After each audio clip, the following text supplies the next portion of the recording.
Buenos días, amados hermanos. Buenos días. Por favor, si son tan amables, pónganse de pie en sus lugares y vayamos a la primera epístola del apóstol Pablo a los tesalonicenses, primera de Tesalonicenses, capítulo 5. Vamos a estar leyendo los versos 19 hasta el 22. Primera de Tesalonicenses, capítulo 5, versos 19 hasta el 22. La palabra del Señor dice de la siguiente manera: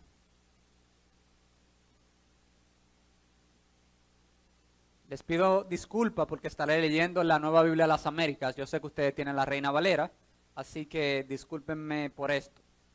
Versículo 19 al 22 de la primera epístola del apóstol Pablo a los tesalonicenses en su capítulo 5 dice de la siguiente manera: no apaguen el espíritu, no desprecien las profecías, antes bien examínenlo todo cuidadosamente, retengan lo bueno, absténganse de toda forma de mal.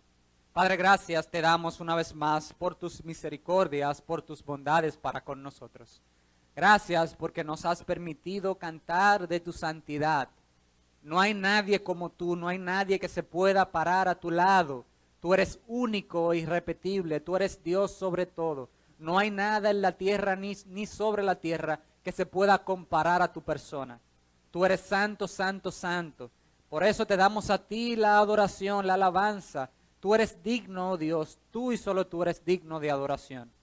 Te alabamos, te exaltamos por esto. Gracias también te damos, oh Dios, porque podemos cantar de la resurrección de Cristo. Gracias por todo lo que nos has permitido hacer hasta este momento. Y gracias, muchas gracias, te damos por la oportunidad que nos das de poder escuchar tu palabra. Ayúdanos en este día a escucharla atentamente para aplicarla a nuestras vidas y aún enseñarla a otros. Para la gloria de tu nombre y el bien nuestro. Por Jesús. Amén y amén. El apóstol Pablo, en el texto que vamos a exponer en la mañana de hoy, ya está llegando a la culminación de su epístola, de su primera epístola a los tesalonicenses. La última vez que prediqué, estuve predicando de los versículos 16 al versículo 18, donde el apóstol Pablo, inspirado por el Espíritu Santo, llamaba a los tesalonicenses a estar siempre gozosos, a orar sin cesar y a dar gracias a Dios en todo, a ser agradecido en todo momento.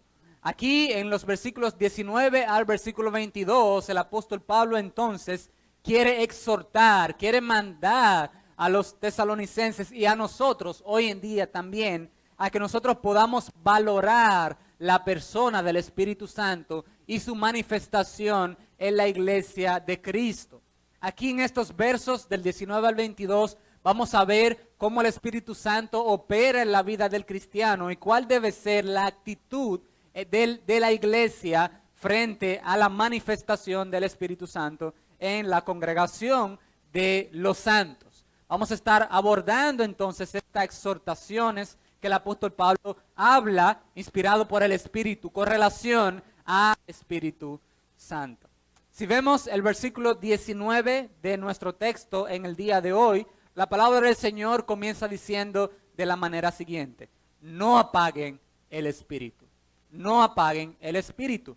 Tenemos que señalar que el Espíritu al cual el apóstol Pablo se está refiriendo en este versículo 19 es al Espíritu Santo, a la tercera persona de la Trinidad. Usted podrá ver en su Biblia que Espíritu está con E mayúscula, es decir, se está refiriendo a una persona, y esa persona es la tercera persona de la Trinidad, la tercera persona de la Trinidad. Y Pablo aquí en este texto quiere exhortar a los tesalonicenses y a nosotros también a no apagar el Espíritu, a no apagar el Espíritu.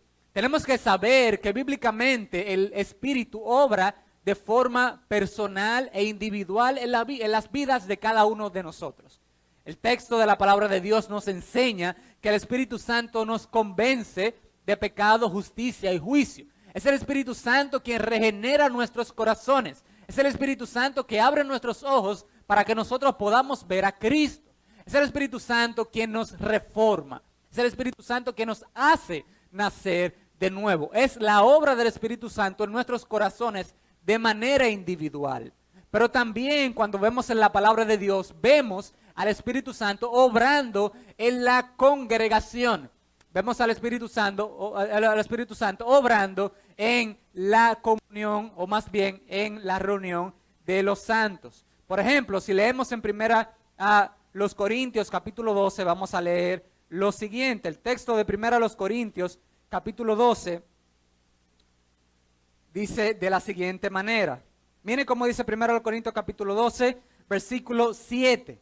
Dice el versículo 7 de 1 Corintios capítulo 12, pero a cada uno se le ha dado o se le da la manifestación del Espíritu para el bien común. Es decir, el Espíritu Santo es quien obra los dones espirituales, es quien manifiesta los dones espirituales en la iglesia, y según este texto, la razón es para la edificación mutua, es para el bien común. Ciertamente, los dones espirituales, la repartición de los dones espirituales en la iglesia es una obra trinitaria, es decir, están involucradas las tres personas de la Trinidad. Si leemos más arriba en este libro o en este capítulo de 1 de Corintios capítulo 12, pero también según este texto es el Espíritu Santo quien manifiesta, quien aplica en la vida de los cristianos los dones espirituales para el bien común de la iglesia. Es decir, el Espíritu Santo obra también en el cuerpo de la iglesia. El Espíritu Santo obra en la iglesia. El Espíritu Santo está activo en la congregación de los santos, repartiendo dones, aplicando dones, dando dones a los hermanos para la edificación del cuerpo de Cristo. El Espíritu Santo es una persona activa en la vida de la iglesia, no una persona pasiva. Si vamos a Hechos capítulo 13, nos vamos a encontrar con el relato cuando el Espíritu Santo decide enviar a Saulo y a Bernabé para la obra del ministerio. Vayamos allá a Hechos capítulo 13, versículo 1 al 3, y vamos a ver una vez más al Espíritu Santo activamente involucrado en la vida de la iglesia de Cristo, en este caso en la vida de la iglesia de Antioquía. Miren cómo dice el texto de la palabra de Dios en Hechos capítulo 13, verso 1 al versículo 3. En la iglesia que estaba en Antioquía había profetas y maestros: Bernabé, Simón llamado Níger, Lucio de Cirene, Manaén, que se había criado con Herodes el tetrarca, y Saulo. Mientras ministraban al Señor y ayunaban, fíjense cómo dice el texto, el Espíritu Santo dijo: aparten a Bernabé y a Saulo para la obra a la que los he llamado. Entonces, después de ayunar, orar y haber impuesto las manos sobre ellos, le enviaron. Según este texto, el Espíritu Santo está activamente involucrado en la vida de la iglesia. Fíjense cómo el texto nos muestra que en aquella iglesia en Antioquía habían pastores, habían profetas, maestros, y es el Espíritu Santo quien dice: apártenme a Saulo y a Bernabé para la obra del ministerio. Es el Espíritu Santo quien guía a la iglesia en este momento importante para que estos hombres puedan desarrollar la obra de Dios. El Espíritu Santo es una persona activa en la vida de la iglesia. El Espíritu Santo está manifestando sus dones para el bien común de la iglesia. El Espíritu Santo está activamente edificando su iglesia a través de hombres y mujeres que Él capacita. Y esto es bueno enfatizarlo porque nosotros, que somos de una ala del cristianismo, una ala conservadora, muchas veces como que cuando se habla del Espíritu Santo, como que pensamos que es algo malo.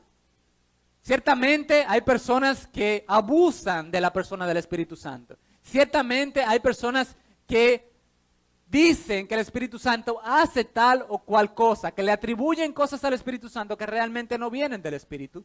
Pero déjenme decirle algo, amados hermanos, el Espíritu Santo no es pentecostal, no es de una ala del cristianismo solamente. El Espíritu Santo es bíblico. El Espíritu Santo es una persona real, quien obra en la vida de la iglesia.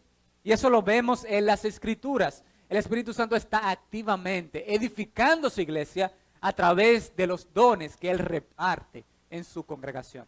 El Espíritu Santo es bíblico.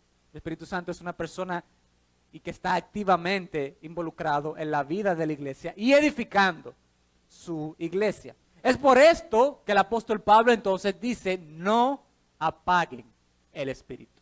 No apaguen el Espíritu. El Espíritu Santo es una persona, ciertamente, pero en el Nuevo Testamento se le equipara a algunos elementos de la naturaleza. Por ejemplo, el Espíritu Santo en ocasiones se equipara al fuego. En Hechos capítulo 2, cuando el Espíritu Santo viene sobre los primeros cristianos, el texto nos muestra que se le aparecieron lenguas como de ¿qué? Como de fuego. Y también el apóstol Pablo insta a su hijo Timoteo en la segunda epístola, capítulo 1, versículo 6, y le dice, Timoteo, aviva el fuego del don de Dios que hay en ti. Es decir, cuando el Espíritu Santo está operando en la vida de la iglesia, es como si estuviese encendido. Es como el fuego, como la llama del fuego está encendida. Así también el Espíritu Santo está obrando en la iglesia. Es por esto que el apóstol Pablo, inspirado por el Espíritu, dice, no apaguen el Espíritu. Es como que si él estuviese diciendo, no agarren un balde de agua fría y se la echen al Espíritu. No traten de silenciar la obra del Espíritu. No entorpezcan la manifestación del Espíritu Santo a la iglesia, porque estarían librando, estarían poniéndose en el medio para que el Espíritu Santo edifique a su iglesia. No apaguen el Espíritu, no le echen agua al Espíritu.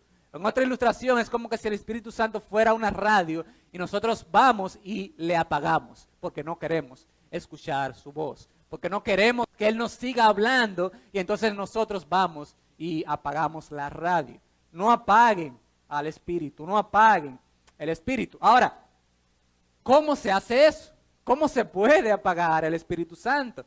En otro texto de la palabra de Dios se nos exhorta a no entristecer el Espíritu. Pero aquí se nos exhorta a no apagar el Espíritu, que son cosas diferentes. ¿Cómo se puede entonces apagar el Espíritu Santo? ¿Cómo se puede silenciar la manifestación del Espíritu Santo? ¿Cómo se puede limitar, echar agua al Espíritu, entorpecer la obra del Espíritu para beneficio de la iglesia? ¿Cómo se puede hacer eso? El apóstol Pablo aquí nos dice, en este contexto inmediato de este texto, cómo se puede apagar el Espíritu. Según este texto, versículo 20, dice, no desprecien las profecías. En otras palabras, despreciar las profecías es como apagar el Espíritu. O diciéndolo de otra manera, despreciamos, o más bien apagamos el Espíritu cuando despreciamos las profecías, según este texto. Ahora, tenemos que hacer aquí varias aclaraciones. Tenemos que, en primer lugar, hablar de qué es una profecía, para que podamos entender cuándo la estamos despreciando. Para que podamos saber qué es una profecía, debemos entender que es un profeta de acuerdo a las Escrituras. Porque la profecía es el resultado del profeta. Así como el pastorado es el resultado del pastor, así también la profecía es el resultado del profeta. Y bíblicamente, un profeta es alguien que habla en nombre de Dios. Es alguien que habla en nombre de Dios. Es una persona que habla no en su nombre, sino en el nombre de Dios. Es por esto que cuando nosotros vamos al Antiguo Testamento, vemos una y otra vez a los profetas decir, así dice el Señor. Así dice el Señor. Ellos comienzan su profecía muchas veces con este oráculo. Así dice el Señor. ¿Por qué? Porque ellos hablan en nombre de Dios. No en nombre propio, sino en nombre de Dios. Ellos son simples representantes del cielo. Dios levanta a los profetas para llevar a cabo su voluntad y para llevar a cabo su palabra, para que ellos puedan expresar, enseñar la palabra de Dios al pueblo de Dios. Eso es un profeta según las Escrituras. Es alguien que habla en nombre de Dios. Para utilizar un término jurídico, es como que si Dios estuviera dándole poder a ese profeta para que actúe en su nombre. Así cuando nosotros le damos poder a otra persona para que actúe en nuestros nombres. Así es como que si Dios estuviese levantando a esta persona para que hable en nombre de Dios. No a su nombre propio, no de acuerdo a su voluntad, a su imaginación, sino de acuerdo a lo que Dios quiere comunicar a su pueblo. Por eso los profetas decían, así dice el Señor. De manera que un buen profeta, un profeta de Dios, siempre hablará la palabra de Dios. Otra cosa con relación a las profecías. Las profecías, más que predicciones del futuro, son palabra de Dios para el presente. Cuando Dios levantaba un profeta en el Antiguo Testamento, lo que Dios estaba haciendo era llevando la palabra, llevando su palabra a su pueblo que había cometido pecado y le estaba llamando al arrepentimiento. Los profetas, comenzando desde los profetas mayores hasta los profetas menores, fueron levantados por Dios para que el pueblo se arrepintiera. Más que predicciones del futuro, porque nosotros muchas veces escuchamos esta palabra profecía y pensamos que se trata de eventos del futuro. Ciertamente algunas profecías involucran el futuro, pero cuando vemos la historia redentora, cuando leemos los libros del Antiguo Testamento, nos damos cuenta que una poca porción de la revelación bíblica se trata del futuro, de la profecía se trata del futuro. La mayoría de las cosas que los profetas hablaban eran cosas del presente.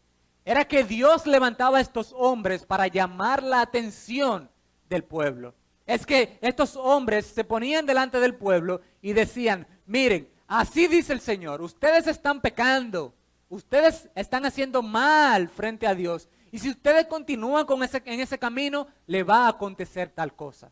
Pero si ustedes se arrepienten, entonces Dios tendrá misericordia de ustedes. Esto era lo que hacía un profeta, se paraba delante del pueblo y decía, así dice el Señor. Y más que predicciones del futuro, las profecías son resultados, resoluciones, palabra de Dios para el presente del pueblo de Dios. Así que nosotros vamos al Nuevo Testamento, por ejemplo, a Corintios capítulo 14, vayan conmigo a 1 Corintios capítulo 14, nos vamos a dar cuenta que después que Cristo asciende al cielo, envía su Espíritu y comienza el Espíritu a manifestarse en la iglesia de Corinto. Según este texto y según vamos a ver a continuación, estos hermanos de Corinto estaban haciendo un mal uso del don de la profecía. Cuando nosotros vemos en el listado de los dones, en los listados de los dones que tenemos en la Biblia, por ejemplo, 1 Corintios capítulo 12, Romanos capítulo 12 y también Efesios capítulo 4, vemos que uno de los dones espirituales es el don de la profecía. ¿Y por qué Dios dio este don a la iglesia naciente? Bueno, porque la iglesia naciente no contaba con la revelación completa. Es decir, la revelación de Dios, la palabra de Dios, todavía se estaba escribiendo. No había sido terminada. Y por eso Dios levantaba a estos profetas en el Nuevo Testamento. Y ellos estaban abusando de este don de profecía. Y el apóstol Pablo tiene que escribir estas palabras en 1 Corintios capítulo 14, versículo 29 en adelante. Vayan conmigo a 1 Corintios 14, 29 en adelante. Dice, y que 2 o 3 profetas hablen, y los demás juzguen. Pero si a otro que está sentado le es revelado algo, que calle el primero. Porque todos pueden profetizar uno por uno, para que todos aprendan y todos sean exhortados. Los espíritus de los profetas están sujetos a los profetas, porque Dios no es Dios de confusión, sino de paz, como en todas las iglesias de los santos. Fíjense cómo el apóstol Pablo tiene que corregir lo deficiente en esta iglesia con relación a la manifestación del Espíritu Santo. Esta iglesia de Corinto, según el texto de la palabra de Dios, tenía todos los dones, tenía la manifestación de todos los dones, pero le faltaba el amor y le faltaba también la organización. Ellos querían manifestar los dones espirituales solamente para ser vistos por los demás. Y el apóstol Pablo entonces le escribe para corregir estas y otras cosas en la primera epístola a los Corintios. En este texto entonces él dice que cuando 2 o 3 profetas hablen, los demás deben de juzgar, deben escuchar. Y que si un profeta se iba a levantar, pues el otro tenía que sentarse. O sea, no hablen todos al mismo tiempo. Uno primero, luego otro. Y que los demás juzguen. Y vamos a ver en nuestro texto también un poquito más de juzgar en un momento. Así que en este texto de la palabra de Dios, como no se había completado todavía el canon de las Escrituras, Dios había levantado en este momento profetas al pueblo, personas que hablaran la palabra de Dios al pueblo de Dios. Más que predicciones, es la palabra que Dios quería comunicar en ese momento a el pueblo. Hoy en día, entonces, nosotros no tenemos profetas en el término inspiración. Nosotros no tenemos profetas inspirados, pero sí tenemos personas que Dios ha capacitado, sí tenemos personas que el Espíritu Santo ha dotado para que se paren delante del pueblo de Dios y digan, así dice el Señor. Estas personas deben decir, así dice el Señor, pero no conforme a su concupiscencia, no conforme a sus ideas, sino así dice el Señor, conforme a las Escrituras. Porque ya tenemos el canon de las Escrituras completas, ya tenemos la palabra de Dios completa, y entonces los profetas de Dios en un sentido son aquellos que dicen, así dice el Señor, y se encuentra en tal lugar de las Escrituras.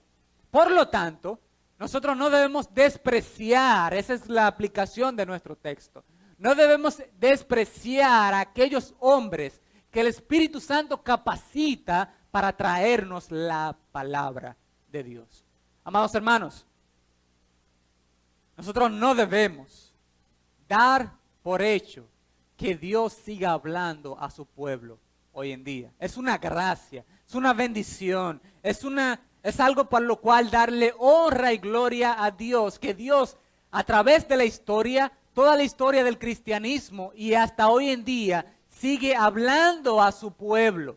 Sigue levantando hombres, el Espíritu Santo sigue dotando hombres para comunicar al pueblo de Dios la palabra de Dios. No en el sentido de inspiración como los profetas del Antiguo Testamento, pero sí en el sentido de traer al pueblo de Dios la palabra de Dios y guiarles en las decisiones que el pueblo de Dios debe tomar. Así dice la palabra del Señor. Tenemos que valorar a estas personas que Dios levanta. Tenemos que dar gloria a Dios. Tenemos que tener en alta estima, como decía, como el apóstol Pablo exhorta unos versículos más atrás, a aquellos que exhortan, a aquellos que enseñan, a aquellos que hablan en nombre de Dios. Porque un profeta, como ya vimos, es alguien que habla en nombre de Dios. Y dice al pueblo, así dice el Señor. Oh, si el Señor nos dejara sin su palabra. Oh, si el Señor dejara de hablar a su pueblo. Oh, si el Señor quitara de en medio de nosotros su candelabro. Oh, si el Señor nos dejara sin dirección. Oh, si el Señor no siguiera levantando hombres que nos instruyan su palabra. ¿Qué sería de su pueblo? Su pueblo en un sentido estaría errante, estaría andando como oveja sin pastor en un sentido, porque no tuviera quien le liderara, quien le guiara, quien le dijera, miren, el Señor dice esto o aquello. Así que debemos valorar, debemos dar gracias a Dios por los dones que Él da a su iglesia. Debemos de glorificar a Dios por los hombres que Él capacita para que nos puedan enseñar la revelación de Dios. Debemos de valorar esto. No debemos despreciar las profecías. No debemos despreciar la palabra de Dios predicada, la palabra de Dios enseñada, que es profecía. Porque si lo hacemos así, amados hermanos, es como si estuviésemos echando un balde de agua fría al Espíritu Santo. El Espíritu Santo capacita a hombres, levanta a hombres para la edificación de la iglesia. Si nosotros no valoramos lo que el Espíritu Santo nos da, es como que si quisiéramos silenciar su obra. Y Dios es misericordioso para con nosotros, porque muchas veces aún nosotros actuando de esa manera, Dios sigue hablando a su pueblo. Dios sigue hablando a su pueblo a través de su palabra. Así que no debemos despreciar la palabra de Dios predicada. Ahora, no debemos apagar al Espíritu Santo, no debemos despreciar la palabra de Dios predicada, pero no todo termina allí. Esto es solamente una parte de la moneda, es una cara de la moneda. Ciertamente debemos valorar la palabra de Dios predicada, debemos darle gracias a Dios porque Él levanta a hombres, siervos, quienes nos predican su palabra, pero según el texto 21 debemos hacer algo más. Debemos hacer algo más. Miren cómo dice el texto, versículo 21. Antes bien, o como dice algunos manuscritos más antiguos, pero examínenlo todo cuidadosamente, retengan lo bueno. Ciertamente debemos valorar los hombres dones que el Señor capacita para que nos prediquen la palabra de Dios.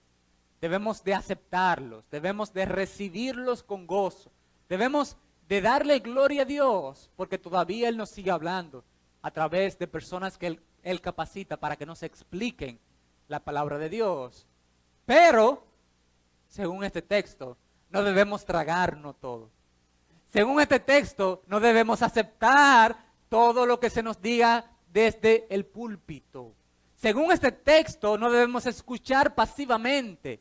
Nuestra escucha debe ser activa. Según este texto, debemos examinar.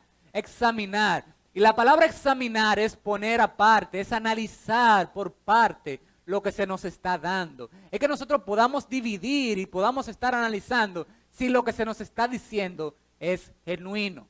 Esta palabra examinar es la misma palabra que el apóstol Pablo utiliza en esta misma epístola, pero en el capítulo 2, versículo 4, cuando dice: sino que así como hemos sido aprobados por Dios para que se nos confiara el evangelio, así hablamos. No como agradando a los hombres, sino a Dios, y el texto dice, que examina nuestros corazones. Dios examina nuestros corazones, y este examinar acá es para probar la genuinidad de algo. Dios examina nuestros corazones para manifestar si realmente somos genuinos. Así también nosotros debemos examinar la predicación de la palabra de Dios a ver si lo que se está diciendo es genuino. A ver si lo que se está diciendo es genuino. Debemos de escuchar ciertamente, debemos valorar ciertamente. No debemos de eliminar a las personas porque no nos guste su forma de predicar o porque sea no sea de nuestros predicadores favoritos, pero siempre debemos examinar lo que se predica. Y aquí el texto dice examinar, pero también dice examinar todo. Es decir, todo lo que se hable en nombre de Dios debe ser pasado por el sedazo de la palabra de Dios. Todo debe ser examinado, todo debe ser valorado con la Biblia en su mano. Cuando aquí se levante alguien y diga, así dice el Señor, usted debe buscar en su Biblia que lo que ese predicador esté diciendo tiene capítulo y versículo. Se encuentra en la palabra de Dios. Usted debe de valorar si lo que ciertamente esa persona está diciendo proviene de Dios o no. Nosotros necesitamos predicadores fieles de la palabra de Dios, pero también necesitamos una iglesia fiel que sabe examinar y que conoce la palabra. Así como en el Antiguo Testamento, este momento histórico en el cual el pueblo de Israel se levantó y le dijo a Esdras: trae el libro y predícanos, enséñanos lo que el libro tiene para decir. Así también la iglesia de Dios tiene que levantarse y decirle a los predicadores: traigan el libro porque eso es lo que yo quiero escuchar. Eso es lo que nosotros como iglesia de Dios queremos escuchar. Queremos escuchar la voluntad de Dios, la palabra de Dios y no otra cosa. Trae el libro. Si no vienes con el libro, pues quédate en tu casa. No subas al púlpito porque queremos examinar todo lo que tú nos digas con la palabra de Dios. Con la palabra de Dios. Tenemos que imitar a los hermanos de Berea. Según Hechos, capítulo 17, se nos narra cuando Pablo va a esta ciudad de Berea, y según el texto, él inmediatamente llega a la ciudad, va a lo que es la sinagoga. Como algunos dicen muy chistosamente, cuando el apóstol Pablo llegaba a una ciudad, preguntaba por dos cosas. En primer lugar, dónde había una sinagoga, y en segundo lugar, cómo era la cárcel de esa ciudad, porque él sabía que a las 2 él iba. Él iba primero a la sinagoga y después de una vez lo iban a mandar para la cárcel. Así que él preguntaba por esas dos cosas. Según el texto de Hechos capítulo 17, el apóstol Pablo, cuando llega a Berea, inmediatamente él va a la sinagoga de los judíos y comienza a enseñarles a estos judíos. Pero según este texto de Hechos, nos dice que los bereanos eran nobles. ¿Y por qué eran nobles? ¿En qué consistía la nobleza de esta iglesia, de esta reunión, de esta sinagoga, de esta ciudad, de estas personas? Bueno, la nobleza de los bereanos consistían en que cuando el apóstol Pablo estaba enseñándoles, ellos estaban allí verificando a ver si lo que el apóstol Pablo estaba diciendo era conforme a las escrituras. Ellos confirmaban, verificaban todos los días a ver si lo que el apóstol Pablo estaba predicando y enseñando se conformaban a la revelación de Dios en las escrituras. Amados hermanos, estamos hablando del mayor de los predicadores, del mejor de los predicadores después de Jesucristo. Estamos hablando de quien escribió más epístolas del Nuevo Testamento. Estamos hablando nada más y nada menos de un hombre que subió al tercer cielo, un hombre que fue enseñado por Jesucristo. ¿Quién de nuestros predicadores, quién de nuestros pastores tienen tanta habilidad como el apóstol Pablo? Y saben que a los bereanos eso no le bastó. Eso no le bastó, no importa que sea el apóstol Pablo, no importa que sea quien sea, lo que tú estás diciendo, yo tengo que confirmarlo por la revelación de la palabra de Dios. Así nosotros debemos examinar todo, y según el texto de la Nueva Biblia de las Américas, debemos examinarlo cuidadosamente, meticulosamente, como si nuestras vidas dependieran de eso. Y es que es así, nuestras vidas, la vida de la iglesia, depende de la sana doctrina, depende de la palabra de Dios. Por lo tanto, tenemos que valorar y tenemos que estar seguros que lo que se está predicando tiene fundamento en la palabra de Dios. Debemos examinarlo todo cuidadosamente. No importa de dónde venga, no importa quién sea, si no tiene capítulo y versículo, la iglesia no tiene por qué creerlo, no tiene por qué aplicarlo. Porque la palabra de Dios es la única norma de fe y práctica de la iglesia. La palabra de Dios es lo único que es inspirado. El texto de la palabra de Dios nos muestra que las escrituras es inspirada por Dios. Y es útil, amados hermanos.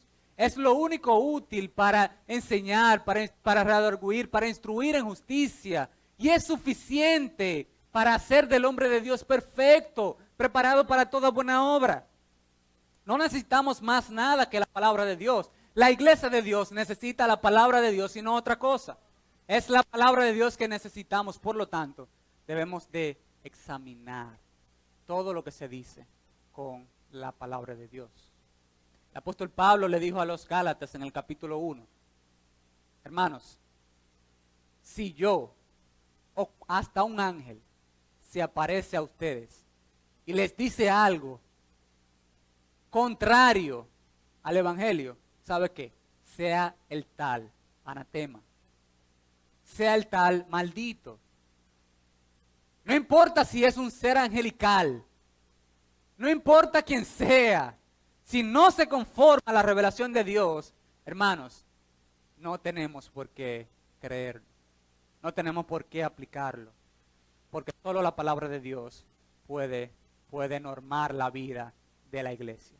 Y para eso Dios la reveló, para que la iglesia se guíe por su palabra y no por estratagema, no por pensamiento, no por idea de hombre. Por lo tanto, debemos examinarlo todo cuidadosamente, cuidadosamente. Ahora, después que nosotros examinamos, después que nosotros pasamos por el sedazo de la palabra de Dios, todo lo que se dice desde el púlpito, tenemos que hacer otras cosas más. No debemos apagar el espíritu. Esto significa que debemos valorar la manifestación del espíritu, cómo el espíritu levanta a hombres en la iglesia para la predicación de la palabra.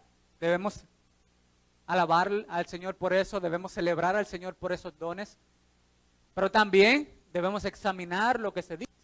Pero todavía tenemos que hacer algo más. Tenemos que hacer algunas cosas más según el texto.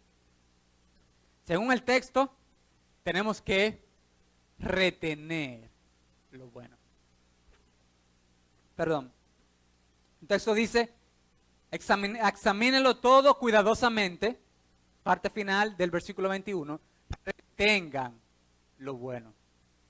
Y es importante que nosotros, después que podamos comprobar que lo que se está predicando tiene su origen en la palabra de Dios y que es verdadero, es importante que nosotros hagamos esto que se nos está diciendo. ¿Saben por qué? Porque muchas veces nosotros nos hacemos jueces únicamente de la palabra de Dios. Y estamos allí sentados en nuestros asientos esperando que el predicador cometa un error para luego decirle, ¿sabe qué, hermano? Usted falló en tal y tal cosa. Y nos convertimos en solamente jueces. Y solamente estamos escuchando la predicación para atacar al predicador y para mostrar que nosotros ciertamente sabemos. Pero no debe ser esto el propósito de nuestro examen. El propósito del examen de lo que se predica es que nosotros podamos retener lo que es bueno. Esta palabra retener significa que nosotros debemos afianzarnos, debemos guardar aquello que es genuino. Si es la palabra de Dios, tenemos que hacer como el salmista, quien dijo, en mi corazón he guardado tus dichos para no pecar contra ti. Debemos aplicarlo a nuestras vidas, guardarlo en nuestros corazones, retenerlo para nosotros. Si estamos viendo que lo que se está diciendo proviene de Dios, no debemos decir, eso es para el hermano tal o cual. No, debemos decir, eso es para mí. Y yo debo de guardarlo, debo retenerlo. Esta expresión de retener, es como que si nosotros estuviésemos caminando por la calle y encontráramos una moneda. Y cuando levantamos esta moneda y la examinamos, nos damos cuenta que la moneda es genuina, es verdadera. Y por lo tanto, entonces la guardamos para nosotros. Si nos damos cuenta que es genuina, no la vamos a botar. Bueno, al menos que no nos falte, a menos que nos sobre el dinero. Pero si nos damos cuenta que es genuina, la vamos a guardar para nosotros, para utilizarla. Así, si nosotros nos damos cuenta que lo que se está predicando es genuino, entonces nosotros debemos de guardarlo para nosotros. Debemos retenerlo para nuestras vidas, para aplicarla en nuestras vidas. No debemos ser, amados hermanos, oidores olvidadizos. Ciertamente debemos estar con nuestras Biblias abiertas, verificando que lo que se dice es de Dios. Pero si lo que se dice es de Dios, hermano, la pelota ahora está en nuestra cancha. Ahora tenemos la responsabilidad de aplicar la palabra de Dios, de guardarla en nuestras vidas, y Dios nos va a demandar que nosotros practiquemos su palabra, que no seamos oidores olvidadizos, sino hacedores de la palabra de Dios. Pero el texto de la palabra de Dios continúa. Dice que no debemos apagar el espíritu, dice que no debemos despreciar las profecías, dice que debemos de examinar todo, dice que debemos retener lo bueno, pero también el texto dice, versículo 22, que debemos abstenernos. Absténganse de toda forma de mal. Del resultado de nuestro análisis de la predicación que se está trayendo, en ocasiones vamos a concluir que lo que se dice proviene de Dios. ¿Por qué? Porque lo podemos ver en las Escrituras.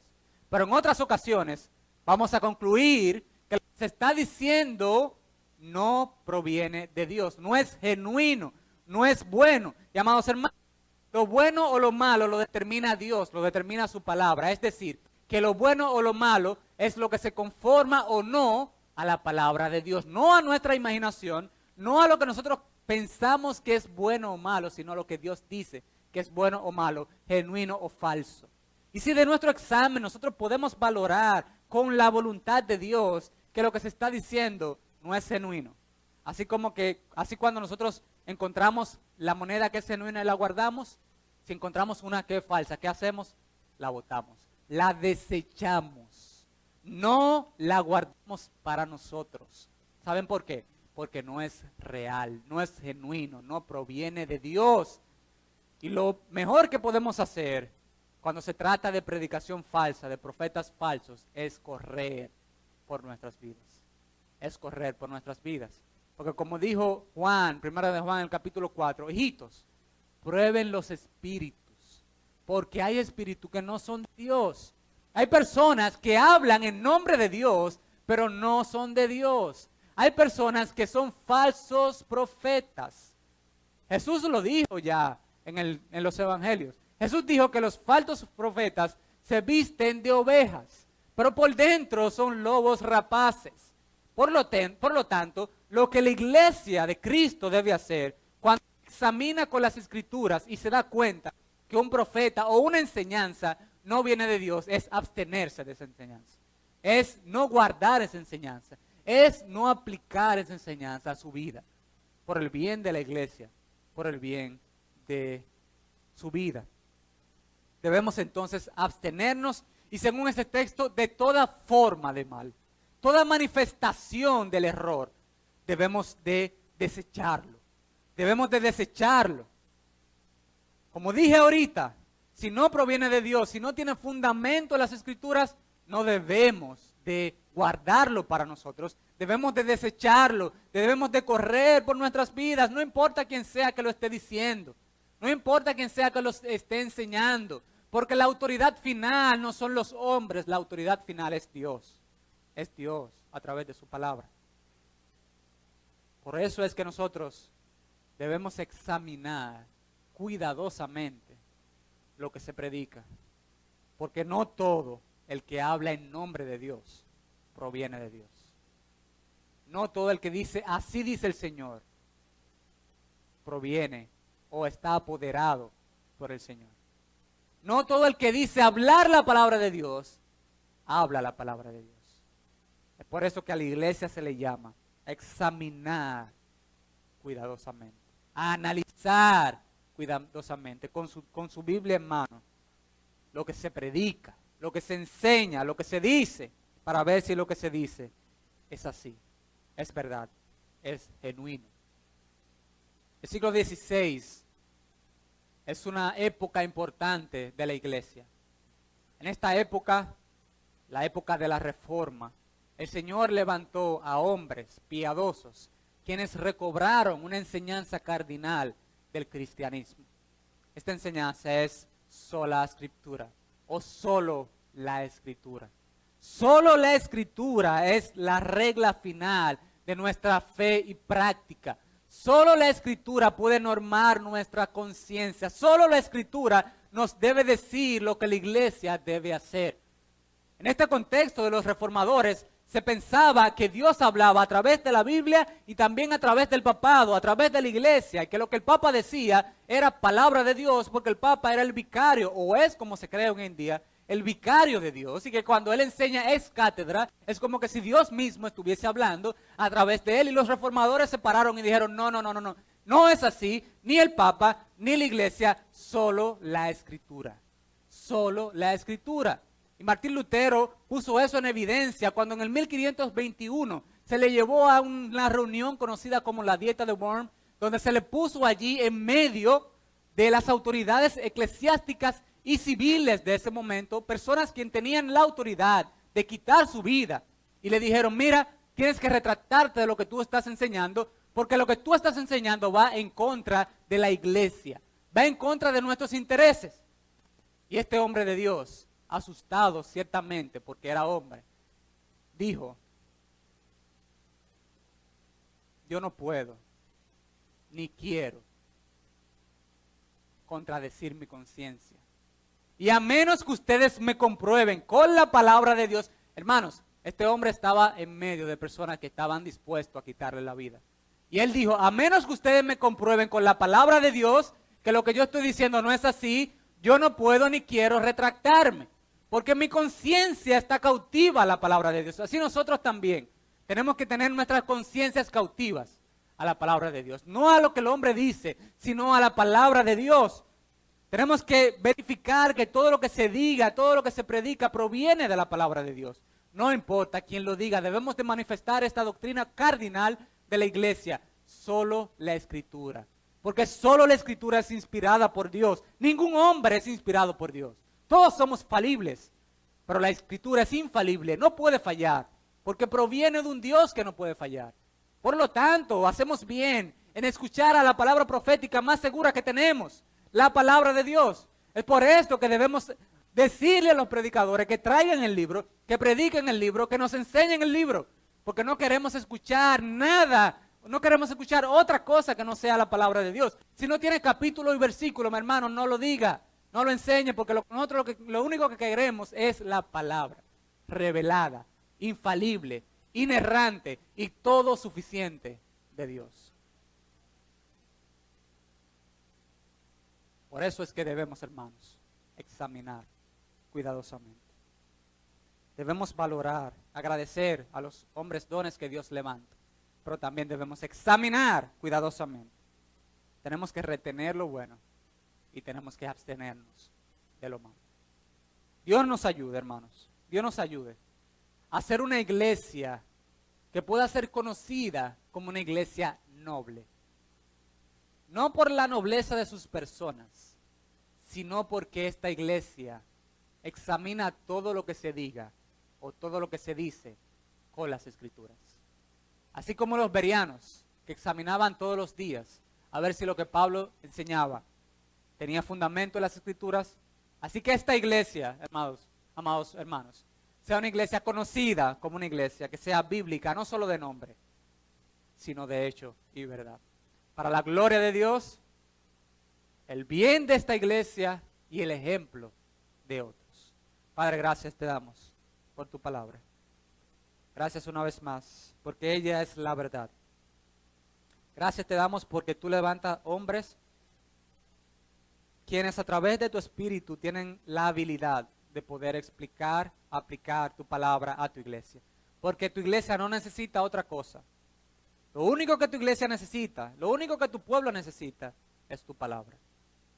Es tu palabra y nada más. Ayúdanos nosotros a examinar cuidadosamente todo lo que se predica, para que podamos, al terminar el análisis, retener para nosotros, para nuestras vidas, lo que proviene de ti y desechar todo lo otro. Porque solo tu voz queremos oír y solo tu voluntad queremos aplicar. Por Jesús. Amén.